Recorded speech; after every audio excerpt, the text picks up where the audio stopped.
Hi friends, ಎಲ್ಲರಿಗೂ ನಮಸ್ಕಾರ. ಇವತ್ತಿನ ರೆಸಿಪಿ ಹಲಸಿನ ಹಣ್ಣು ದೋಸೆ ಹೇಗೆ ಮಾಡೋದಂತ ನೋಡೋಣ. ತುಂಬ ಚೆನ್ನಾಗಿರುತ್ತೆ. ಏನೇನು ಬೇಕು ನೋಡ್ಕೊಳ್ಳೋಣ. 1 ಕಪ್ ಆಗುವಷ್ಟು ಹಲಸಿನ ಹಣ್ಣು ಬಿಡಿಸಿ ತೊಗೊಂಡಿದ್ದೀನಿ. ಹಣ್ಣು, ಅಕ್ಕಿ ನೆನೆಯಕ್ಕಿಟ್ಟಿದೆ, ಕಾಯಿ, ಬೆಲ್ಲ, ಒಂದು ಮಿಕ್ಸಿ ಜಾರಿಗೆ ಅಕ್ಕಿ ಸೇರಿಸ್ಕೊತಾ ಇದ್ದೀನಿ. 1-2-3 ಗಂಟೆ ಅಕ್ಕಿ ನೆನೆಸಿದ್ರೆ ಸಾಕು. ಹಲಸಿನ ಹಣ್ಣು, ಕಾಯಿ ತುರಿ, ಸ್ವಲ್ಪ ಬೆಲ್ಲ, ಸ್ವಲ್ಪ ನೀರು ಹಾಕಿ ಪೇಸ್ಟ್ ಮಾಡ್ಕೊಳ್ಳೋಣ. ಈ ಥರ ಪೇಸ್ಟ್ ಆದರೆ ಸಾಕು. ಒಂದು ಬಟ್ಲಿ ಸರ್ವ್ ಮಾಡ್ಕೊತಾ ಇದ್ದೀನಿ. ಈ ಥರ ಬಟ್ಲಿ ಸೇರಿಸ್ಕೊಂಡು ದೋಸೆ ಹಿಟ್ಟು ಅದಕ್ಕೆ ಮಿಕ್ಸ್ ಮಾಡ್ಕೊಳ್ಳೋಣ.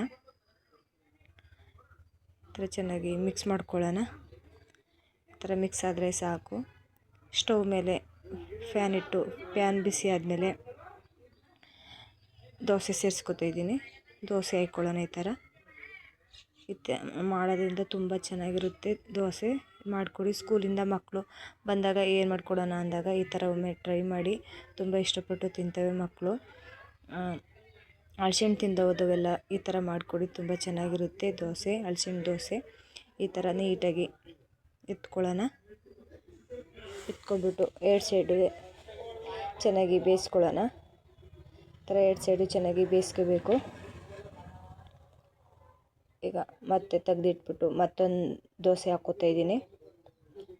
ಚೆನ್ನಾಗಿರುತ್ತೆ. ಈ ಥರ ಮಾಡಿಕೊಡೋದ್ರಿಂದ ಮಕ್ಕಳು ಸ್ಕೂಲಿಂದ ಬಂದಾಗ ತುಂಬ ಖುಷಿಪಟ್ಟು ತಿಂತಾರೆ.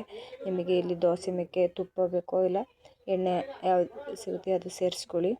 ನಾನು ಇಲ್ಲಿ ಎಣ್ಣೆ ಸೇರಿಸ್ಕೊತಾ ಇದ್ದೀನಿ. ತುಪ್ಪ ಇದ್ದರೆ ತುಪ್ಪ ಸೇರಿಸ್ಕೊಳ್ಳಿ. ಈಗ ಇದು ಬೆಂದಿದೆ. ಇದನ್ನು ಕೂಡ ಮಡಚಾಕೊಂಡು ನೀಟಾಗಿ 2 ಕಡೆ ಚೆನ್ನಾಗಿ ಬೇಯಿಸ್ಕೊಳ್ಳೋಣ. ಈ ಥರ ಚೆನ್ನಾಗಿ ಬೆಂದಿದ್ದಾಗಿದೆ. ನಾನು ಎಲ್ಲ ದೋಸೆನೂ ಇದೇ ಥರ ಮಾಡ್ಕೊಂಡಿದ್ದೀನಿ.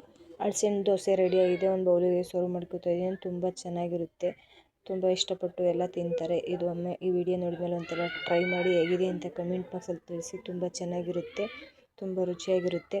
ವಿಡಿಯೋ ಇಷ್ಟ ಆಗಿದೆ ಅಂದ್ಕೊಂಡಿದ್ದೀನಿ. ಇಷ್ಟ ಆದರೆ ಲೈಕ್ ಮಾಡಿ, ಸಬ್ಸ್ಕ್ರೈಬ್ ಮಾಡಿ, ಶೇರ್ ಮಾಡಿ, ಸಪೋರ್ಟ್ ಮಾಡಿ. ಮತ್ತೊಂದು ವಿಡಿಯೋ ಜೊತೆ ಸಿಗೋಣ. Bye bye, take care.